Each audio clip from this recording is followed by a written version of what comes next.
आइए मेरे साथ निकालें नीति वचन और उसका चौथा अध्याय, प्रोवर्ब्स चैप्टर 4।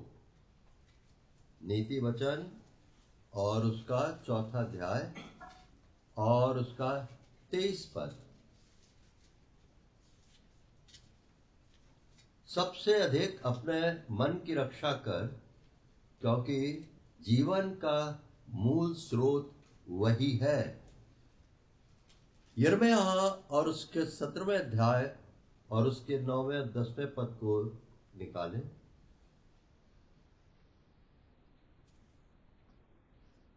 आज शायद आपको रेफरेंसेस ज्यादा मैं तकलीफ दूंगा, नोट करते जाएं ताकि आपके आगे कभी फिर उसको रिवाइज करें तो अच्छा रहेगा। 17 अध्याय, यिर्मयाह 17 अध्याय और उसके 9 और 10 पद। मन तो सब वस्तुओं से अधिक धोखा देने वाला होता है, उसमें असाध्य रोग लगा है, उसका भेद कौन समझ सकता है। मैं यहोवा मन को खोजता और हृदय को जांचता हूं, ताकि प्रत्येक जन को उसकी चालचलन के अनुसार अर्थात उसके कामों का फल दूं। प्रार्थना करें। प्यारे पिता, प्रभु यीशु के नाम में हम आपके चरणों में आए हैं, झुके धन्यवाद करते हैं। पवित्र आत्मा धन्य सहायक की सहायता के लिए धन्यवाद देते हैं। आज प्रभु हम आपके वचन के ऊपर, जिसका फोकस मन है, वचन का केंद्रित विचार, पवित्र आत्मा प्रभु जी वचन से वचन को मिलाकर हमें बताए, समझने में, समझाने में, वचन से बाहर जाने से बचाना प्रभु। और जो कुछ भी आपके मन के अंदर का विचार है, मन के अंदर का विचार है, हमारे मन के अंदर डाला जाए। प्रभु हम धन्यवाद करते हैं, आप बहुत सी गंभीर और गूढ़ बातें हमें बतला रहे हैं। इससे हमारी जिम्मेवारी बढ़ जाती है कि हमारे ज्ञानेंद्रियां जो है वो ठोस खाना अन्न खाते खाते भले और बुरे के अंदर भेद करने में सक्षम हो जाए। सहायता करिए प्रभु, और इस समय को पूरी तौर से अपने प्रभु अभिषेक में ले लीजिए। विनती सुने, धन्यवाद ग्रहण करें, प्रभु यीशु के पवित्र नाम से मांगते हैं, आमीन। 28 अप्रैल मन के ऊपर विचार में मैंने 4 बातों को शेयर किया था। परमेश्वर का मन, वो हमने देख लिया है, भजन 8:4, 111 और उसके 5 पद, और रोमन्स 11:33-34 पद। He is mindful of man, उसके लिए इंग्लिश में है, उसका माइंड जो है मनुष्य से भरा हुआ है। रोमन्स में 11 में, आहा परमेश्वर तेरी बुद्धि, इंग्लिश में माइंड, क्या ही अगम्य है। दूसरा विचार पवित्र आत्मा के बारे में देखा था हमने, और Romans chapter 8 verse 26 and 27, mind of the spirit, पवित्र आत्मा की मनसा। फिर प्रभु यीशु मसीह के बारे में हम देखे, उसके मन, प्रभु यीशु मसीह का मन, मत्ती 11:29, उसमें मैं मन में दीन हूं, प्रभु यीशु मसीह खुद अपने लिए बोले। पहला कुरन 2:16, हम में मसीह का मन है। फिर चौथा विश्वासियों का मन, वहां पर हमने ये देखा यशाया 26:13, जिसका मन तुझ में धीरज धरे है। फिर दूसरा कुरंत 8:12, मन की तैयारी, वहां पर मन की तैयारी जो है खास तौर से भेंट के संबंध में है, पर मन का विचार आता, मन की तैयारी बहुत सी बातों के लिए जरूरी होता है। पहला पत्रस 1 और 13 में एक ऐसा माइंड विश्वासियों के लिए कहा गया है जो सक्रिय हो, action for action, mind for action English में है। तो ये मन मन मन, अब आप खुद देखो अपने जीवन में, हम एक ही दिन के अंदर कितनी बार हम ये विचार आते, मेरा मन आज ये नहीं करता, मेरा मन ये खाने को है, आज मेरा मन उदास है, आज मेरा मन की स्थिति ठीक नहीं, मनस्थिति खराब है। इच्छा के बारे में, आज मेरी इच्छा ये नहीं है, वो नहीं है, और मैं तो चाहता था, ये इच्छा है। भावना के बारे में, मेरी भावना ये है, मेरी भावना वो है, आज मैं भावुक हो गया हूं। मतलब यह है कि आज हमारी रचना के अंदर की ये प्राण वाले भाग की बात हो रही है। प्राण, अभी हमने बहुत सुंदर वचन की तरफ हमारा ध्यान परमेश्वर ने दिलाया। भजन 143 में हमारे प्राण का ग्राहक बना है। पहले हम अपने आत्मा के बारे में, परमेश्वर का आत्मा, या हम इसको ले लें, परमेश्वर त्रिएक परमेश्वर है, पिता पुत्र पवित्र आत्मा, और तीनों एक ही यूनिट है, अलग नहीं है। फिर हम बॉडी के बारे में देखते हैं, ब्लड और बोन्स एंड मसल्स एक ही यूनिट है। प्राण के बारे में मन, भावना, इच्छा, मन, भावना, इच्छा, तीनों एक ही यूनिट है। इनमें से किसी को हम अलग नहीं कर सकते। पवित्र बाइबल में कई बार हार्ट शब्द आया, हार्ट, पर हिंदी में अनुवाद मन लिखा गया। मैं बहुत सी जगह देखा, तो मेरे को ये समझ में आया कि तीनों का एक ही वो है फोकस, तीनों एक ही है, पर मन का हम उपयोग ज्यादा करते हैं। प्रभु यीशु मसीह ने भी गेत्सेमने मेरी इच्छा नहीं पर तेरी इच्छा पूरी हो। पौलुस कहता है, हे भाइयों, मेरी ये भावना नहीं कि मैं पकड़ चुका हूं उस पदार्थ को जिसके लिए मसीह यीशु में मुझको बुलाया गया, पर मेरी भावना यह है कि मैं दौड़ा चला जाता हूं। मैं अभी रेफरेंस भी दे दूंगा। भावना। तो जब हम ये प्राण के इन तीन भागों के ऊपर विचार करते हैं, वास्तव में तीन अलग नहीं है, एक ही है। तो इनके ये रोल, इनकी भूमिका आपस में मिल करके कैसी है, अगर हम इसको समझना है तो हम अदन के बगीचे में चलें। अगर अदन के बगीचे में आदम, प्रथम आदम, मान लो उसके अंदर हम हैं, और हम ये सोचे कि देखो उसके सामने परमेश्वर ने ये इच्छा रखी थी कि ये जीवन और बुरे भले बुरे के ज्ञान के वृक्ष, एक जीवन का वृक्ष था और एक मृत्यु का वृक्ष था।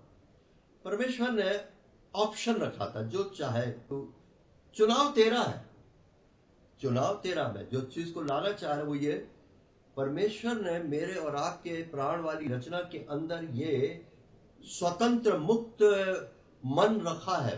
मन हमारा एक स्वतंत्र, ये स्वाभाविक प्राकृतिक नेचुरल स्वतंत्र था।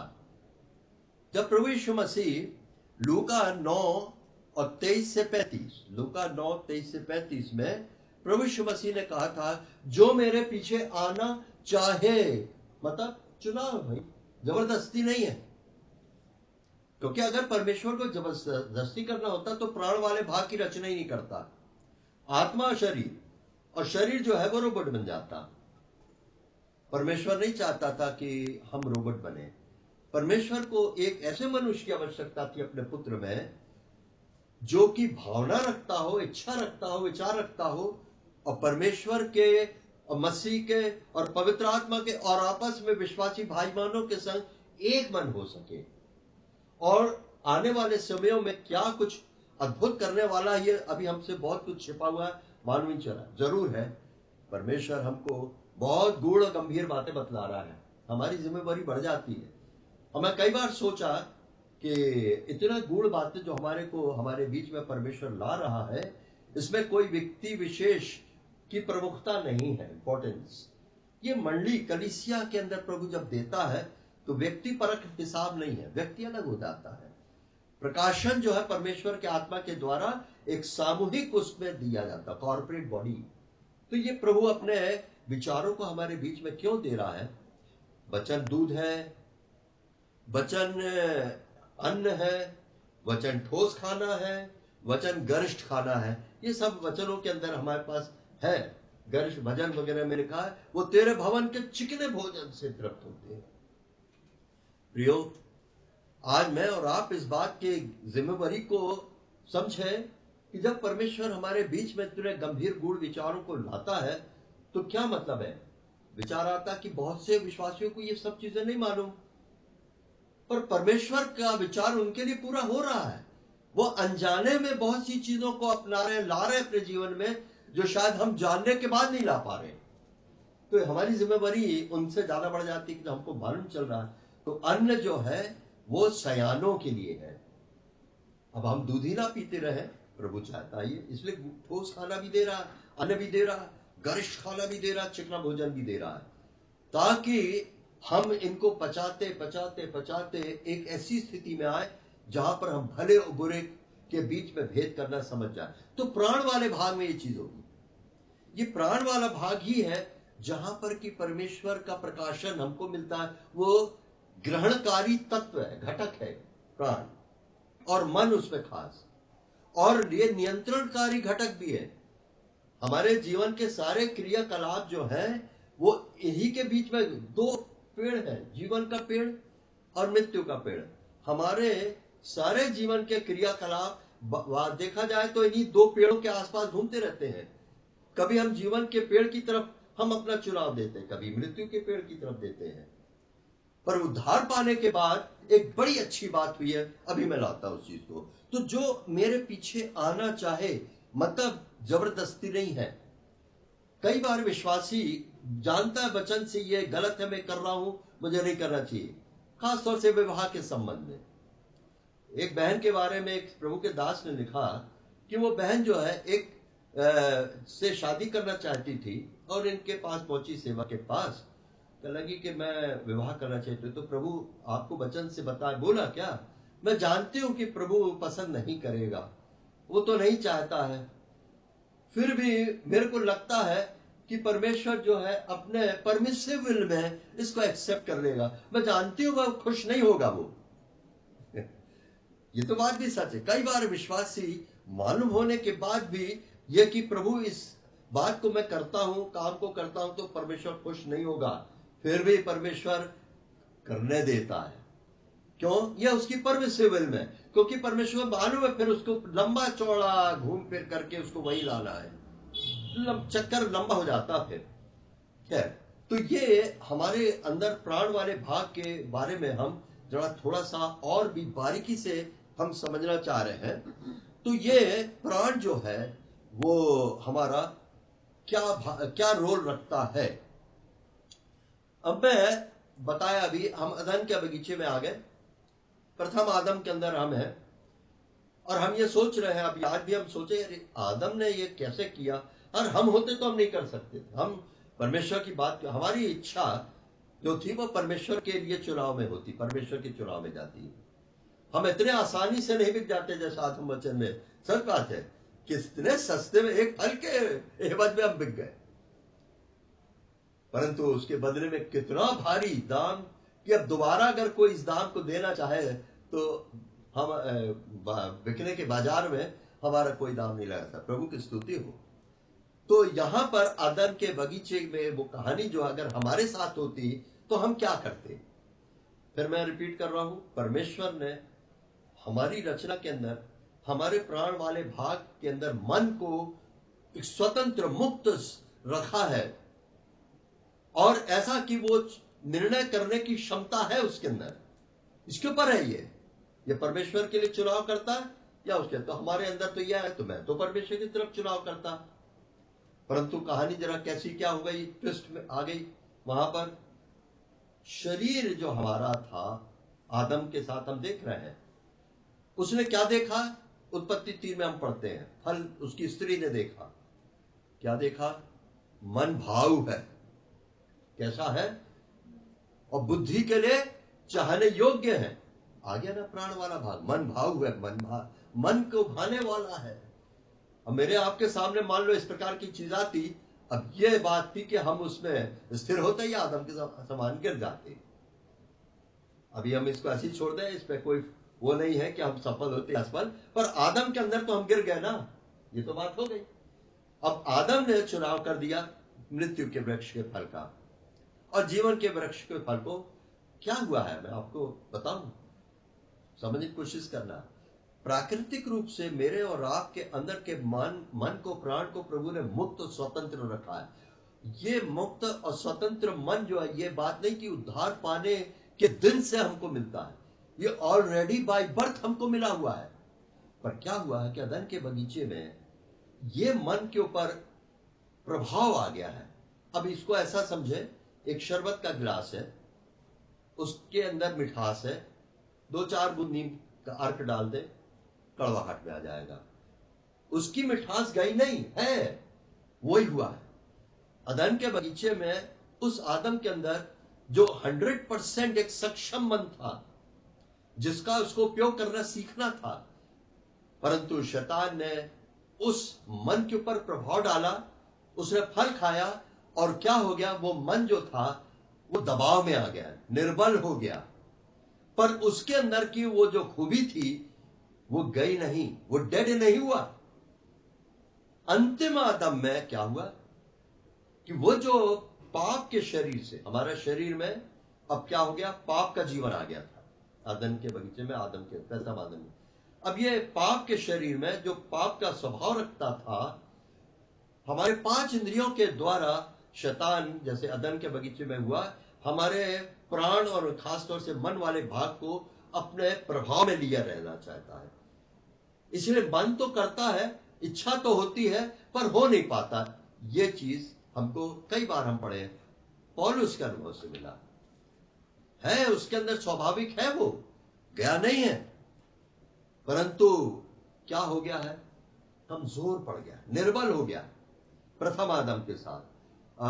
रोमन्स चैप्टर 7 और उसके 18 पद, क्योंकि मैं जानता हूं कि मुझ में अर्थात मेरे शरीर में, यानी मेरे पाप के शरीर में, जहां पाप के जीवन की व्यवस्था काम करती है, कोई अच्छी वस्तु वास नहीं करती। इच्छा तो मुझ में है।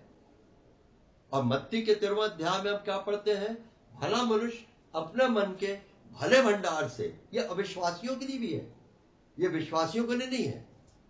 भला मनुष्य अपने मन के भले भंडार से भली वस्तुएं निकालता है। यानी आज दुनिया के अंदर कई भले लोग हैं, बहुत अच्छे अच्छे काम कर रहे हैं, पाप और अधर्म, दुष्टता और दुष्कर्म इस सब को घृणित समझते हैं, जानते हैं, पर फिर भी अपने अंदर मन में तो फिर भी हारे हुई स्थिति में है।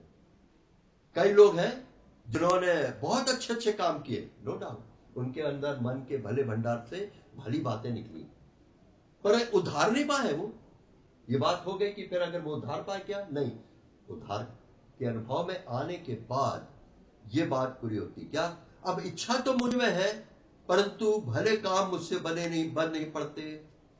जब भलाई करने की इस पर इच्छा करता हूं तो बुराई मेरे पास आती है।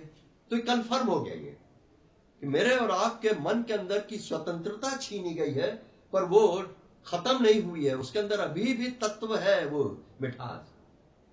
अब अंतिम आदम में वो चीज आई, प्रभु यीशु मसीह हमारा अंतिम आदम। अब उसी अदन के बगीचे में अब हम अंतिम आदम के अंदर खड़े हैं। क्या हुआ है, आपने पिछले समय में ये वचन को दूसरे रूप में सुना राजीव के द्वारा। हमने इसको लेव्यवस्था 23, जो कि हमने पिछले थर्सडे को सुना था, पर्वों के बारे में, फीस्ट ऑफ टैबरनेकल के उसमें पढ़ रहे थे हम। ये 6th स्टडी थी, लेव्यवस्था 23, जीव को दुख देना। और वास्तव में सही अनुवाद है डिनाई योर सेल्फ, अपनी खुदी, अपने अहम, मेरे और आपके प्राणिक जीवन का, मानवीय जीवन का जो मूल जो है वो अहम है, आई। उस आई को मारना चाहता है प्रभु। और कैसे? इनकार करके। वो आप हम नहीं कर सकते थे, तो क्या हुआ, मेरे और आपके बदले में हर बात में वो सब्स्टिट्यूट बना ना। तो इनकार किसने किया? प्रभु यीशु मसीह ने अपने आपे का इनकार किया। और जो अपने आप का इनकार करे, जब वो बोल रहा है तो इसका मतलब पहले वो खुद इनकार किया। जन्म से लेकर जब तक वो समझ में आया, क्रूस पे जाने तक उसने अपने आपे का इनकार किया, खुद ही का इनकार किया। 2 जगह इनकार किया अपने आपे का। जब वो अपने परमेश्वर पिता से अलग होकर के परमेश्वर का पुत्र हो की हैसियत से अपने आप को खत्म किया, अलग किया, उसने अपना इनकार किया। वहां मैं परमेश्वर का पुत्र नहीं। यहां पर भी बार बार लोग कहते थे तू परमेश्वर का पुत्र, कहता नहीं, मनुष्य का पुत्र। उसे कभी भी अपने आप के लिए इस बात को लोगों को कहने का मौका नहीं दिया। बस एक बार उसने पतरस के सामने कहा था, तू क्या कहता है ना। अब यहां पर परमेश्वर का पुत्र उसने इनकार किया। जब पृथ्वी पर आया, उसने मानवीय जीवन के अंदर रहते हुए, मानव शरीर में रहते हुए, उसने अहम का, अपने सेल्फ का इनकार किया। और जब उसका इनकार करना परमेश्वर ने ग्रहण किया, मैं और आप भी उसी इनकार के अंदर शामिल कर दिए गए। ये उसके बलिदान की, उसके आपे के इंकार की आशीष हमको मिली कि हम भी आज अपने आप का इंकार कर सकते हैं। पर कैसे, इसी बात के ऊपर हम आएंगे। सॉल्यूशन कि हमारे मन के अंदर ये इंकार वाली आशीष कैसे आगे बढ़ेगी। तो हमने देखा ये मन हमारा जो है बहुत रोल खेलता है। ये परमेश्वर जो है मेरे और आपके मन को खोजता है। आप रेफरेंस नोट कर लें सिर्फ, वहां पर प्रकाशित 2:23, प्रकाशित 2:23, I am he who searcheth the mind of believers, नहीं वहां बिलीवर्स पर हमारे लिए कहा गया। फिर यिर्मयाह 17:10 में भी हमने पढ़ा, मन में खोजता जांचता है, वो सर्च करता है।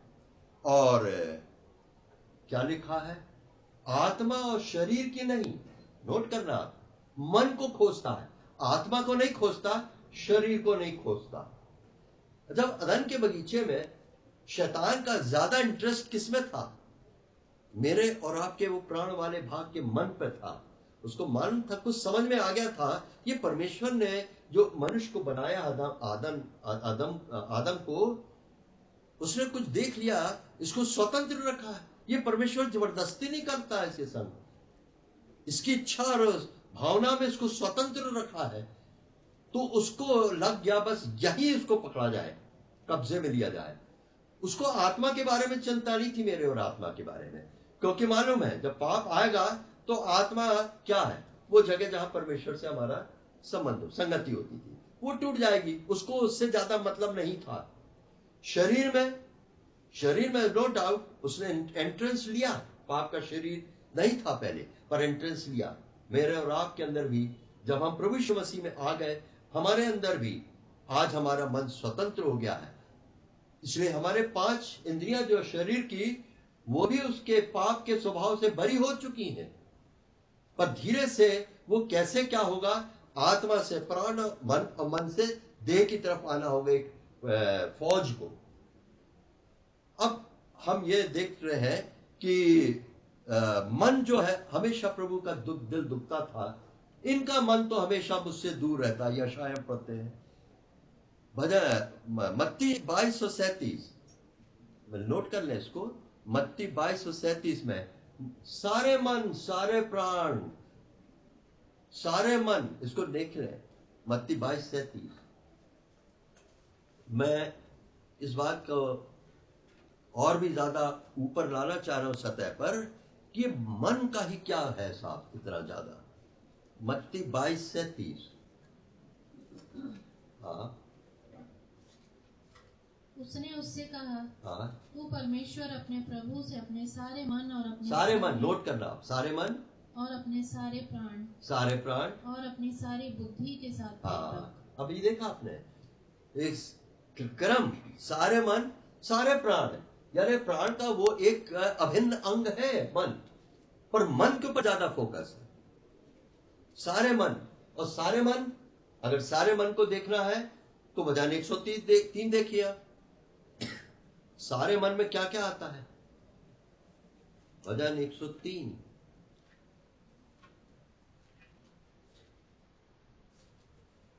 भजन 103, हे मेरे मन यहोवा को धन्य कह, फिर यहां मन आया, और अब, और जो कुछ मुझ में है, क्या है मुझ में, स्पिरिट, आत्मा है, उसके पवित्र नाम को धन्य कह।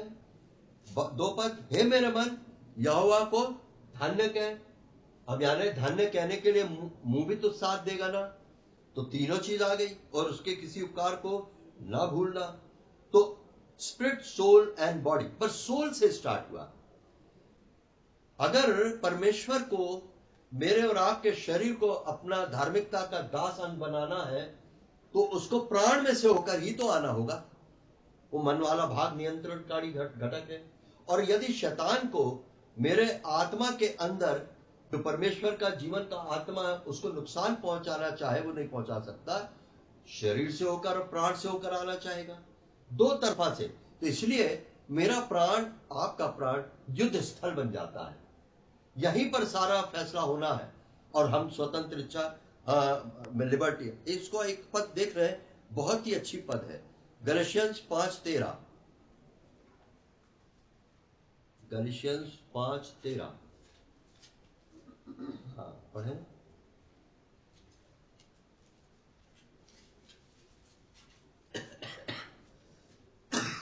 हे भाइयों, तुम स्वतंत्र होने के लिए बुलाए गए हो, नोट करिए, स्वतंत्र होने के लिए बुलाए गए हो, परंतु ऐसा न हो कि यह स्वतंत्रता शारीरिक कामों के लिए अवसर बने, वरन प्रेम से एक दूसरे के दास बनो।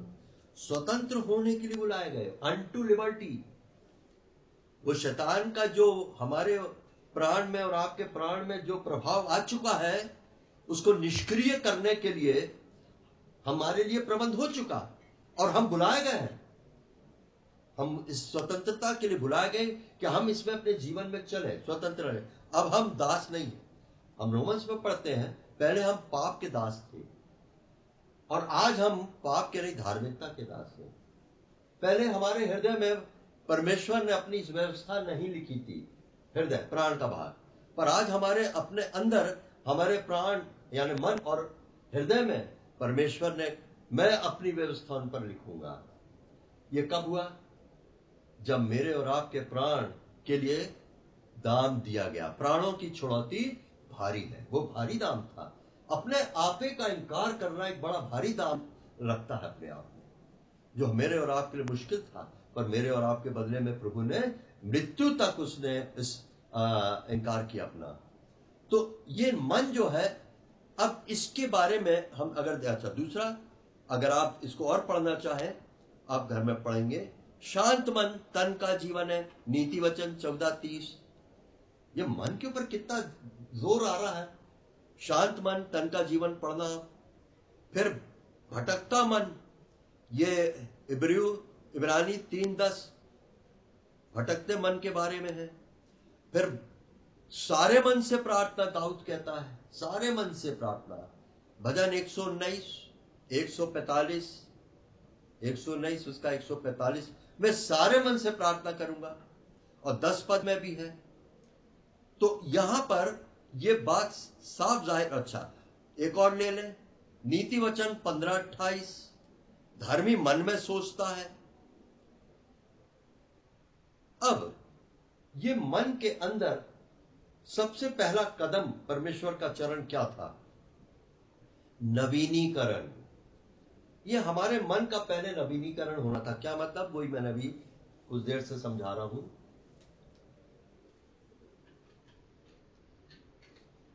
उसके अंदर वो जो दासत्व आ चुकी थी, बॉन्डे में आ गया था, बंधन में, उस बंधन से छुड़ाना, स्वतंत्र करना था, ताकि एक स्वतंत्र इच्छा वाला मन, भावना वाला मन हमारा हो जाए। अब शैतान फिर से वही स्थिति में हम आ गए वापस। अदन के बगीचे में पाप में गिरने से पहले जो स्थिति थी, वो स्थिति में हम आ गए, और हम बिल्कुल उस स्थिति में खड़े होकर के हमारे सामने हर समय हर दिन कोई ना कोई चुनाव वाली बात आती है। पहले क्या था? मन निर्मल था, कमजोर था, हम चुनाव में हार जाते थे। आप इसको देखें, नीति वचन 13:12, इसको पढ़ें। जब आशा पूरी होने में विलंब होता है तो मन शिथिल होता है। देखिए, मैं फिर से, मन शिथिल, मन कमजोर, मन ढीला, मन आशा नहीं पूरी हो रही उसके कारण से। पर अभी मैं इसी भाग को ले रहा हूं, शिथिल मन। तो अब इस शिथिल मन को क्या करना है?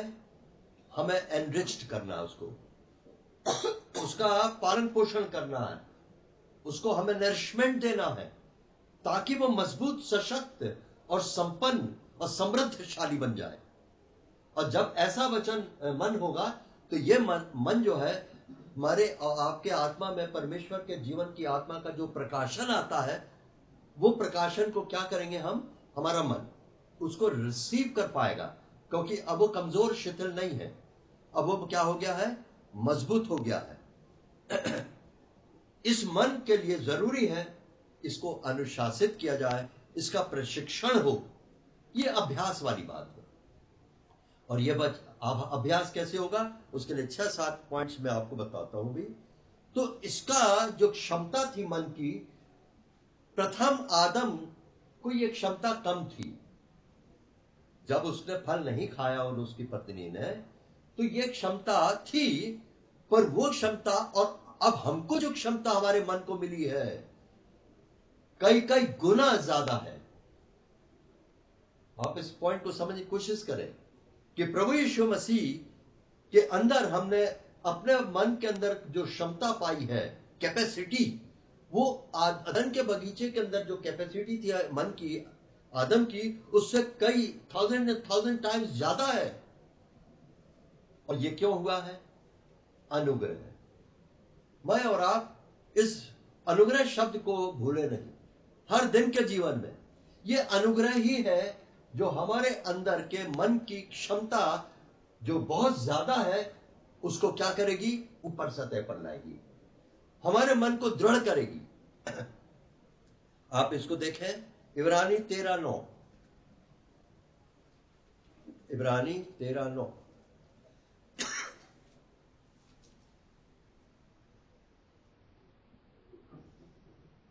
नाना प्रकार के विचित्र उपदेशों से न भरमाए जाओ, क्योंकि मन का अनुग्रह से दृढ़ रहना भला है। अनुग्रह से दृढ़ रहना भला है।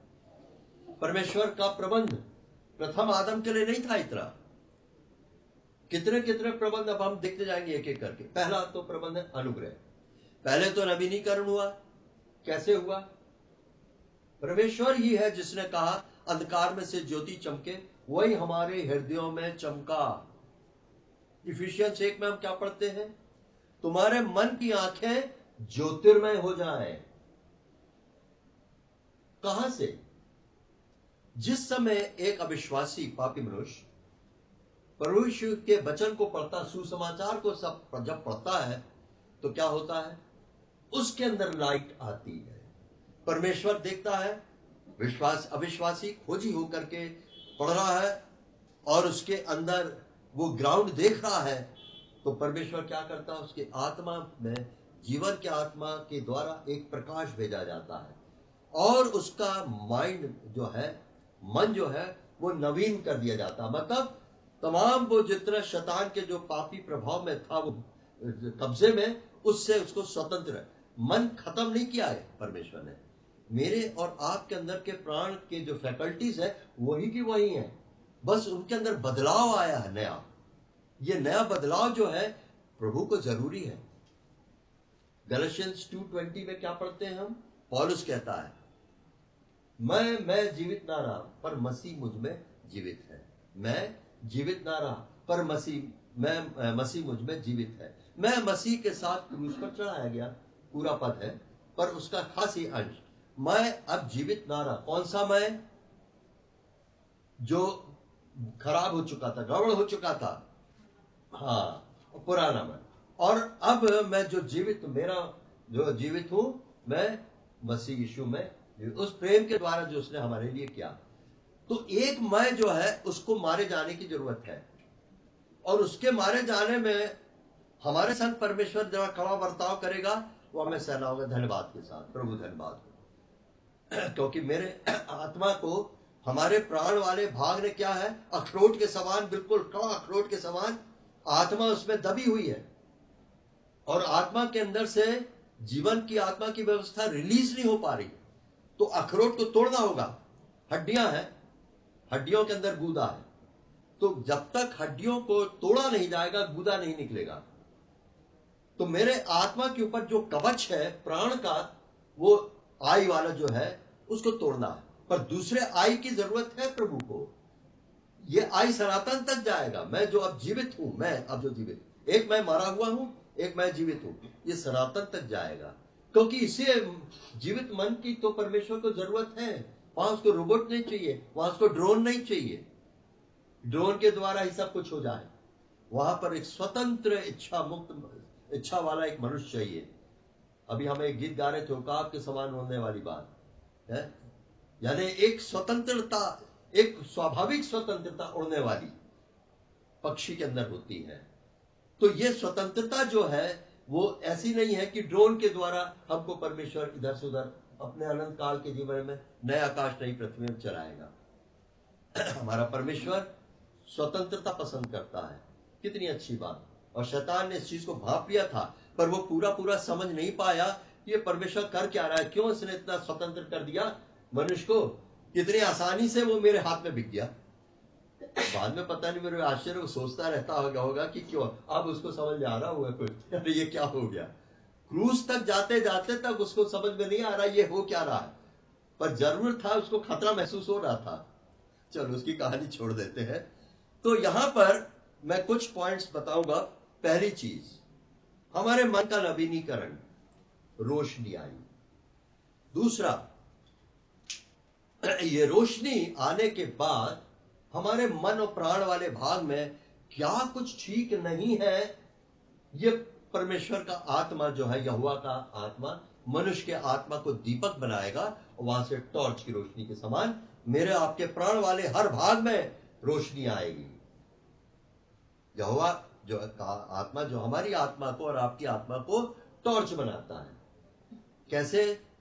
जब परमेश्वर का वचन हम पढ़ते हैं तब हमारे को वचन से, वचन ज्योति है ना, इसलिए बार बार ये चीज बार बार आती है, वचन बहुत पढ़ना है ताकि हमारे प्राण को पर्याप्त रोशनी मिले, सर्च लाइट मिले। क्या ठीक नहीं है तो कहता है वो तौलता भी है और जांचता भी है। नीति वचन 16:2 नोट कर लेना। नीति वचन 16:2 16:2 और नीति वचन 20:27। यहोवा का दीपक है हमारी आत्मा और खोजता है, तौलता है। 16:2 में क्या खोजता है, क्या ठीक है क्या नहीं है, इसको ठीक करना है। अब एक और पॉइंट जो है बहुत जरूरी है, मेरे और आपके मन को अगर समर्थ होना है और शक्तिशाली होना, समृद्ध होना है और दृढ़ होना है, उसके लिए बहुत जरूरी है मन को आनंद का सप्लाई होना है। इसलिए कहा प्रभु में आनंदित रहो, मैं फिर कहता हूं सदा आनंदित रहो। नीति वचन 17:22 देख लेंगे उसको। नीति वचन 17:22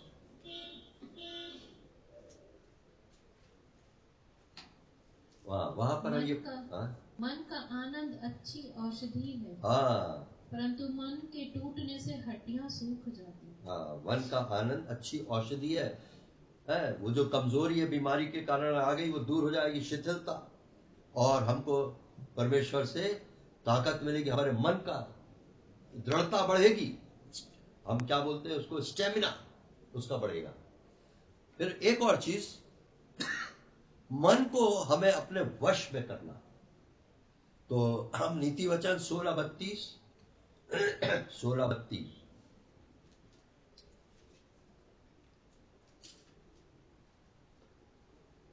विलंब से क्रोध करना वीरता से, और अपने मन को वश में रखना नगर को जीत लेने से। हाँ, मन को वश करना नगर को जीत लेने के समान है। इसका मतलब यह है, वचन पढ़ने से हमें लगता है कि ये हम कर सकते हैं, मन को अपने वश में हम कर सकते हैं, पर अपनी ताकत से नहीं, प्रभु यीशु मसीह के अनुग्रह से। अनुग्रह ही है, जो हम कई बार पिछले समय एक वचन देखे हैं, अनुग्रह ही है अभिषेक देता है, अनुग्रह ही है जो हमें सिखाता है। तो अभिषेक चाहिए अनुग्रह का, हम अपने मन को अपने वश में कर लेंगे। दुनियावी लोगों के समान वो तब हम जो आसन लेते हैं, ये करते वो करते अपने मन को वश में करने के लिए। तो ये एक उपाय है। फिर नीति वचन 3:5 संपूर्ण मन से उसका भरोसा रखना। संपूर्ण मन से उसका भरोसा रखना। तू अपनी समझ का सहारा न लेना, वरन संपूर्ण मन से यहोवा पर भरोसा रखना। हाँ, मतलब ये है, आप और हम ये नहीं कह सकते ठीक है अब ये तो परमेश्वर ही करेगा। मैं और आप के अंदर शैतान कई बार एक निष्क्रियता वाला विचार लाता, आलस से भरी, और कई बार हमको लगता हमें कुछ नहीं करना। नहीं, मेरे और आपके इस प्राण वाले भाग के मन को प्रभु ने मुक्त और स्वतंत्र कर दिया है, और उसको हमें अपने अभ्यास में लाना है। ये मेरे और आपके ऊपर ठहराया गया है, और इसलिए ये बेख्याली से हमको शैतान क्या है, धोखे, मन हिलेबाज है। शैतान कई बार हमारे मन को इसी बात में धोखा देता है। ठीक है वो तो चलेगा, परंतु भरोसा रखने के लिए परमेश्वर का वचन हमारे पास है। हमारा भरोसा परमेश्वर के वचन पर है और हम विश्वास का खेल आ गया कि विश्वास से हम वचन को मान लेते हैं। प्रभु जो तूने कहा वो सच है और हम मान लेते हैं, इसको हमारे जीवन के लिए आपने दिया है। ये वचन जो है हमारे मन के अंदर है, हम कई बार पढ़ चुके हैं। रोमन्स 10:8, रोमन 10:8,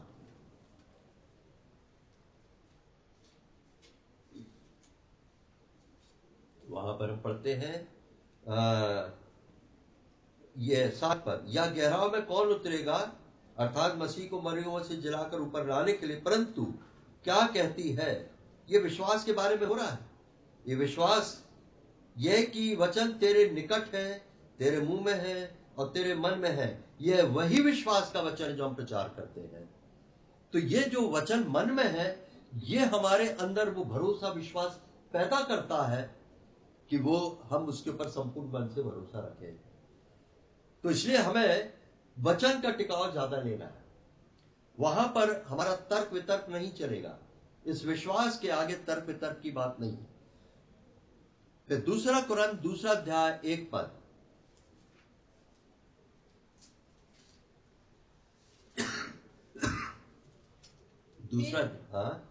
मैंने अपने मन में यही ठान लिया था कि फिर तुम्हारे पास उदास करने ना आऊं। मैं जब पढ़ रहा था तो इसका मतलब यह है कि इस मन में ठानने वाले विचार के लिए भी मुझे अपने अंदर कोई जोर नहीं लगाना है, परंतु फिर कैसे मैं अपने ठान लेने या मन्नत, दाऊद हमेशा मन्नत कहता था, जो मैंने मन्नत मानी, यहां पर यह विचार ठान के रूप में आया, ठान लिया, वो कैसे पूरा कर सकूंगा मैं। परमेश्वर के वचन के अंदर की जो सामर्थ है, वो सामर्थ मन में है, वो हमारे, और वो प्रभु यीशु मसीह है। यानी वो मेरे और आपके जीवन में, हम कहते हैं चलता फिरता है, उसी की सोच में हम सोचते हैं, उसी की धार्मिकता, पवित्रता और ज्ञान और छुटकारे में हम चलते हैं, तो हर बात में हमको उसका टिकाव लेना है। फिर हम पढ़ चुके हैं, सुन चुके हैं, मेरे मन की भावना, पौल कहता है फिलिप्पी 3:13। फिर मन के बारे में हम पढ़ चुके भजन 103, स्तुति धन्यवाद प्रशंसा जीवन के अंदर, और संगति के बारे में भजन 42:4, भजन 42:4। वहां पर 42:4 में मैं भीड़ के संग जाया करता था, मैं जय जयकार और धन्यवाद के साथ उत्सव करने वाली भीड़ के बीच में परमेश्वर के भवन को धीरे धीरे जाया करता था। यह स्मरण करके मेरा प्राण शोकित हो जाता है, मेरा प्राण शोकित हो जाता। और आगे लिखा, गिरा जाता 5 पद में, व्याकुल है मेरा प्राण। तो खास बात क्या हो चुकी है, गड़बड़, जो उसके जीवन में परिस्थिति क्या थी नहीं मालूम। भीड़ के संग जाया करता था, यानी अभी नहीं, संगति उसको नहीं मिल पा रही है। क्या कारण से नहीं मिल पा रही है? प्रभु के लोगों की संगति हमारे प्राण को गिरने से हमें बचाएगी।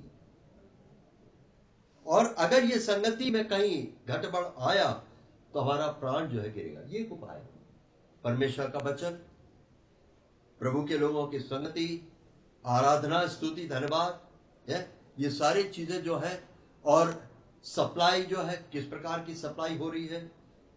और बार बार कहता फिर मैं उसका धन्यवाद करूंगा। मतलब चीज इतनी हाथ से बाहर नहीं हो गई है कि वापस अब रिस्टोर ना हो सके।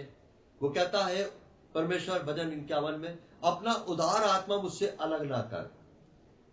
उसके लिए परमेश्वर का अनुग्रह जो है, दया, अपना उदार आत्मा वो अलग नहीं करता है। एक दिन हो जाए विश्वासी तो पूरा हो जाता है। प्रार्थना बहुत जरूरी है अगर मेरे और आपके मन को सशक्त होना है। भजन 117, 145 और 10 हम देख चुके हैं, पढ़ा नहीं है। सारे मन से प्रार्थना करूंगा मैं, मतलब मन, इच्छा और भावना। कई बार हम मेंटली प्रार्थना कर लेते हैं पर हमारे अंदर अनिच्छा सी होती है, यानी कोई भावना भी नहीं होती। हम किसी के लिए उद्धार के लिए प्रार्थना कर रहे हैं, कर लिया, मेंटली किया, पर जब वो प्रार्थना हम कर रहे थे उसके उद्धार के लिए, मेरा और आपके अंदर वो टीस, वो दर्द आया कि नहीं आया, वो भावना, वो इच्छा अभी भजन 143 143 में, उसमें शीघ्रता से और फुर्ती से, ये दो शब्दों के पर विचार मेरा गया ध्यान, फुर्ती से और शीघ्रता से। मैं उसी समय मन ही मन प्रार्थना किया, बहुत सी बातों में प्रभु क्या ये प्रार्थना आपको पसंद नहीं आएगी? हम प्रार्थना कर रहे हैं फुर्ती से, शीघ्रता से, हमारे परिवारों में आत्माओं के लिए आप फुर्ती से करो, शीघ्रता से करो। हमारे आपस में कहीं किसी ने हमको गलत समझा, हमारा मन दुखी है उनके कारण से, अनावश्यक हमको उन्होंने गलत समझा। अब हम कह रहे प्रभु फुर्ती से, शीघ्रता से उनको मन को समझाइए, बदलिए, ताकि वो अपने आपे में आए, समझ ले कि वो किस प्रकार की दुर्भावना में चल रहे हैं। शीघ्रता से करिए। हम प्रार्थना करते जा रहे हैं उनके लिए, पर नहीं मानते, नहीं समझ रहे हैं, हमें लगता देरी हो रही है। तो प्रभु ने ऐसे ही वचन से हमें बताता है वो, तो मेरे प्राण गिरा तू क्या हो जाता है। और वहां पर पढ़ते हैं 8 पद है, ये पूरा अध्याय पढ़ना बहुत अच्छा है, आप जरूर पढ़िए प्लीज। 11वें पद में, हे मेरे प्राण तू क्यों गिरा जाता है, तू अंदर ही अंदर क्यों व्याकुल है, परमेश्वर पर भरोसा रख, वह मेरे मुख की चमक, मेरा परमेश्वर, और मैं फिर उसका धन्यवाद करूंगा। तो ये वचन जो है आज हमने प्रभु की सहायता से पाया।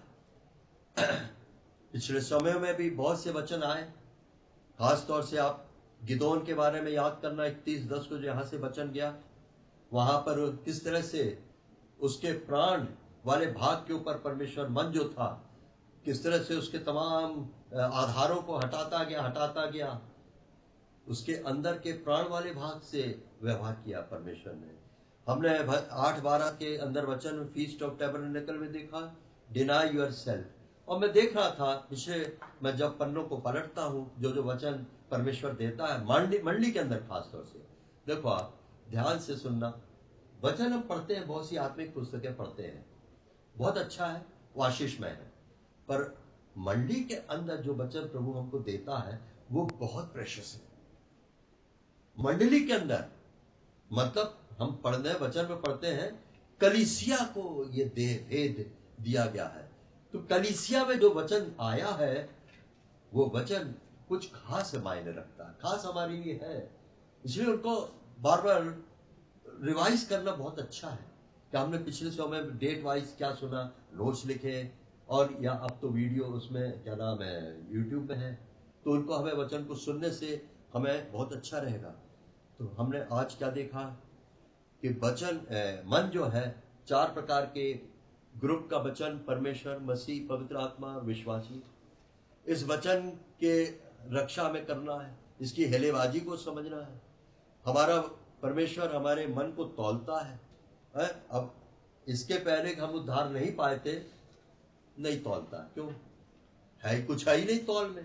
पर जब उद्धार पा गए, मन मुक्त हो गया, स्वतंत्र इच्छा में आ गए, उसके बाद परमेश्वर का तौल चालू हो जाता है कि इसका मन जो है वो कितना वजनदार होता चला जा रहा है।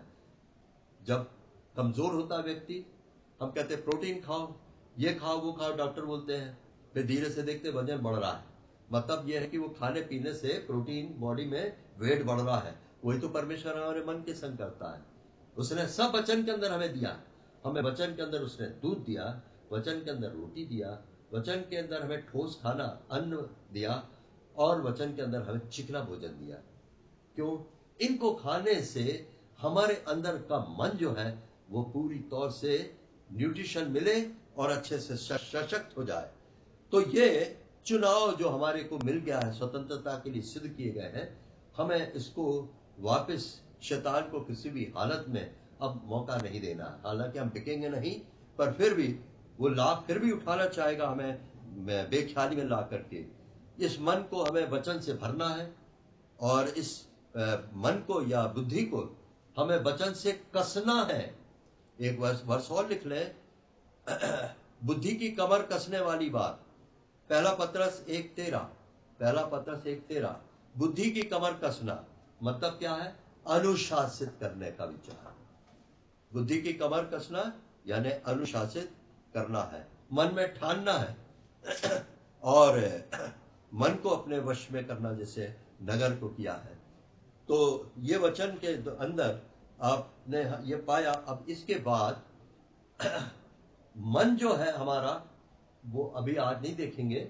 मन जो है हमारा, हमारी आत्मा को सप्लाई करता है।